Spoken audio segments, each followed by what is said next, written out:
Bonjour à tous, Apple organisera sa conférence mondiale des développeurs. Aujourd'hui, je veux vous parler de plusieurs mises à jour d'iOS. Dans la vidéo d'aujourd'hui, je parlerai de plusieurs sujets. Commençons par Google Traduction.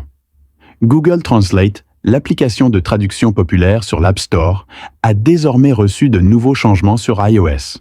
Depuis la sortie d'iOS 18.4, Apple a ajouté une fonctionnalité qui permet aux utilisateurs de définir des applications de traduction tierces comme applications de traduction par défaut sur iPhone.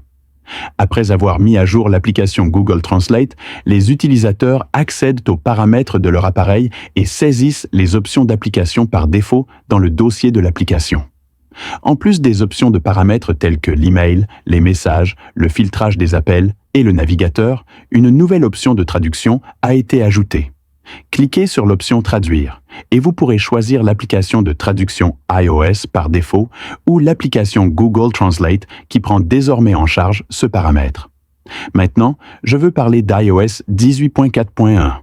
Apple a désormais arrêté de vérifier la signature d'iOS 18.4.1, ce qui signifie que les utilisateurs exécutant actuellement le système ne pourront pas rétrograder vers iOS 18.4.1 s'ils effectuent une mise à jour vers iOS 18.5, car iOS 18.5 est devenu la version signée officielle de la série iOS 18. Apple prévoit de publier la première version bêta développeur d'iOS 19 dans environ 2 jours, le 9 juin. Mais la version officielle ne sera pas disponible au public avant la sortie du nouvel iPhone en septembre 2025. Pendant cette période, Apple continuera à publier des mises à jour pour iOS 18 et iOS 18.5.1 devrait être publié, ce qui ajoutera des correctifs de sécurité et corrigera les vulnérabilités pour les utilisateurs d'iPhone exécutant iOS 18.5. Maintenant, je veux parler de Siri.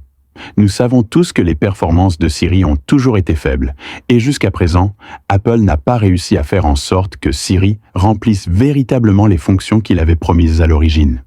Cependant, Apple développe actuellement un Siri plus intelligent, qui devrait être lancé dans iOS 19. Selon des sources internes, Apple a déclaré que Siri est désormais à égalité avec de nombreux services d'intelligence artificielle et Apple lancera enfin un Siri plus intelligent dans iOS 19. Ce plan devrait être mis en œuvre plus tard cette année. Enfin, je veux parler du mode sombre. L'iPhone prend déjà en charge la personnalisation des icônes du mode sombre et vous pouvez définir le thème du mode sombre sur l'icône de l'appareil. L'application développeur d'Apple a ajouté de nouveaux autocollants à l'application Message et la nouvelle icône du Finder utilise également le thème, suggérant qu'un nouveau mode sombre pour iOS ou macOS pourrait être en développement plus tard cette année. Cela nous rappelle une combinaison du mode sombre et du mode nuit. Le mode Night Shift est une fonction disponible dans les paramètres d'affichage et de luminosité. Lorsqu'il est allumé, l'écran affiche des couleurs plus chaudes, vous aidant à dormir la nuit et réduisant la stimulation de la lumière blanche et les dommages oculaires.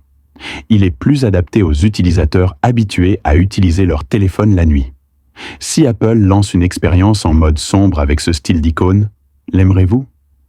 À votre avis, à quoi cela ressemble-t-il sur l'iPhone, surtout la nuit? Ce qui précède est le contenu de cet article. C'est tout pour aujourd'hui, merci d'avoir regardé. À la prochaine.